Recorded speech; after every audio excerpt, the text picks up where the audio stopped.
نحمده ونصلي على رسوله الكريم أما بعد فأعوذ بالله من الشيطان الرجيم بسم الله الرحمن الرحيم وعباد الرحمن الذين يمشون على الأرض هونا صدق الله العظيم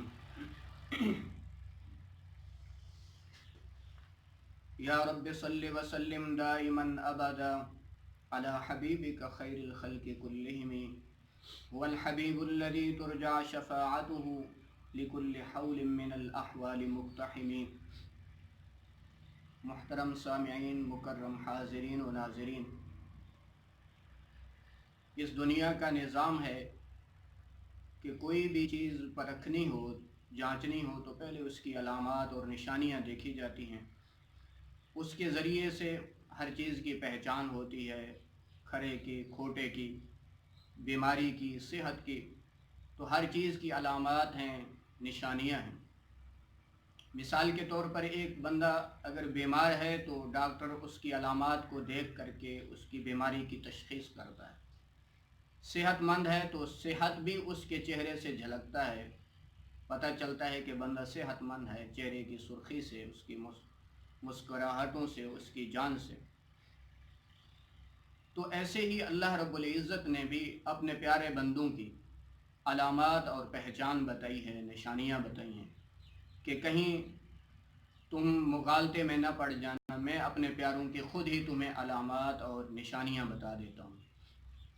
تو پہلی نشانی اللہ رب العزت نے سورہ فرقان 19ویں سپارے کے اندر نشانی بیان فرمائی۔ سب سے پہلی نشانی کہ عباد الرحمن، رحمان کے اصلی بندے جو ہیں، ویسے تو تمام اللہ کے بندے ہیں، لیکن اصلی بندے جنہیں اللہ سے پیار ہے، جن سے اللہ پیار کرتا ہے، جو اللہ کے پیارے ہیں، یمشون علی الارض ہونا، وہ زمین پر نرم چال چلتے ہیں، اطراء کر کے نہیں چلتے، تکبر سے نہیں چلتے، غرور سے نہیں چلتے۔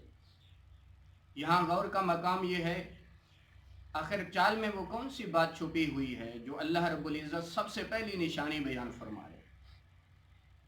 میرے دوست، اصل میں چال صرف چال نہیں ہوتی، انسان کا انداز رفتار ہی نہیں ہوتا، بلکہ ہر چال کے پیچھے انسان کی سیرت ہوتی ہے، انسان کا کردار ہوتا ہے، انسان کا کریکٹر ہوتا ہے۔ ایک متکبر کی چال کے پیچھے اس کی متکبرانہ زندگی ہوتی ہے، ایک عیار انسان کی چال کے پیچھے اس کی عیارانہ زندگی ہوتی ہے، ایک مکار انسان کی چال کے پیچھے اس کی مکارانہ زندگی اور اس کا کریکٹر ہوتا ہے۔ اللہ والوں کی چال جو ہے، ان کی چال کے پیچھے ان کی عاجزی اور انکساری اور جو اللہ سے ان کا تعلق ہے وہ جھلکتا ہے، وہ نظر آتا ہے۔ تو اس لیے اللہ رب العزت نے ان کی پہلی نشانی اور علامت یہ بیان فرمائی کہ یمشون علی الارض ہونا، زمین پر نرم چال چلتے ہیں، عاجزانہ چال چلتے ہیں۔ حضرت شیخ سعدی رحمۃ اللہ علیہ نے اپنی کتاب بوستان کے اندر حضرت جنید بغدادی رحمۃ اللہ علیہ کی تواضع اور عاجزی کا ایک واقعہ بیان فرمایا ہے۔ چونکہ ان کی کتاب بوستان فارسی زبان کے اندر ہے اور فارسی زبان کے اشعار کے اندر انہوں نے واقعہ حضرت جنید بغدادی رحمۃ اللہ علیہ کا بیان فرمایا۔ فرماتے ہیں کہ شنیدم کے بردشت صنعاء جنید، میں نے سنا کہ صنعاء کے جنگل کے اندر جنید بغدادی رحمۃ اللہ علیہ جا رہے تھے۔ سگے دیدہ برکندہ دندان سید، انہوں نے ایک کتا دیکھا جس کے دانت نکلے ہوئے تھے، ضعیف نحیف ہو کر کے پڑا ہوا تھا۔ چو مسکین و بے طاقتش دید و ریش، جب اس کے مسکین دیکھا، بے طاقت دیکھا، زخمی دیکھا، بدوداد یکنیم از زاد خیش، تو اپنے ساز و سامان میں سے آدھا سامان کھانے پینے کا اس کے آگے ڈال دیا۔ شنیدم کے میں گفت و خون میں گریست، میں نے سنا کہ وہ یہ بات کہہ رہے تھے اور ان کی آنکھوں سے خون کے آنسو جاری تھے۔ کہ دانت کے بہتر زماں ہر دو کیست، کہ کس کو پتا کہ ہم دونوں میں سے بہتر کون ہے؟ میں بظاہر من امروز ازیں بہترم، کہنے لگے آج میں اس سے بظاہر تو بہتر ہوں، اچھا ہوں، کہ میں ایک انسان ہوں، اللہ نے مجھے ایمان کی دولت دی ہے، میں اللہ کی پہچان رکھتا ہوں، آج تو بظاہر میں اس سے بہتر ہوں۔ بظاہر من امروز ازیں بہترم، دیگر چہراند کذابر سرم، لیکن آئندہ کا کیا پتا کہ اللہ کی تقدیر میرے ساتھ کیا کرتی ہے۔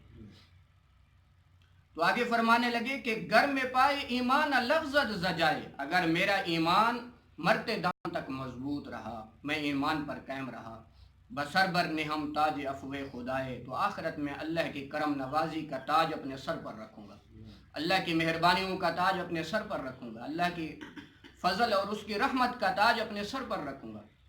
وگر قسوت مغفرت در برم نمانت ببسیار ازیں کم ترم، اگر اللہ کی مہربانی نہ ہوئی اور ایمان کی سلامتی کے ساتھ میں اس دنیا سے نہ گیا تو میں اس کتے سے کہیں زیادہ گھٹیا ہوں۔ با ہما سگ کہ ہما سگ کہ سگ با ہما زشت نامی چو مرد، کیونکہ کتا جب مرنے کے بعد، جب تمام تر بدنامیوں کے بعد جب وہ مرے گا، بدوزخ نہ خواہند برد، مرنے کے بعد وہ دوزخ میں نہیں جائے گا۔ مجھے اپنا خطرہ لاحق ہے کہ بے ایمانی میں اگر میں چلا گیا، ایمان کی سلامتی نہ رہی، تو مجھے خطرہ ہے کہ کہیں مجھے جہنم میں نہ ڈال دیا جائے۔ اگر بے ایمانی کی حالت میں چلا گیا اور میرا ایمان سلامت نہ رہا تو پھر تو میں اس کتے سے کہیں زیادہ گھٹیا ہوں۔ حضرت شیخ صاحب رحمۃ اللہ علیہ فرماتے ہیں، شیخ سعدی رحمۃ اللہ علیہ فرماتے ہیں، راہ این است سادی کے مردان خدا، راستہ یہ ہے کہ اللہ والے جو ہیں عزت نہ کردند در خود نکاح، کبھی انہوں نے اپنے آپ کو باعزت نہیں دیکھا، وہ عاجزی اور انکساری کرتے ہیں۔ تو میرے دوستو، اولیاء اللہ کی پہلی نشانی یہ ہے کہ وہ زمین کے اوپر متکبرانہ چال نہیں چلتے، اور اس کی وجہ یہ ہے کہ ان کی زندگی عاجزانہ گزر رہی ہوتی ہے۔ تو اللہ رب العزت سے دعا ہے کہ اللہ تعالی ہمیں بھی اپنانے کی توفیق عنایت فرمائے۔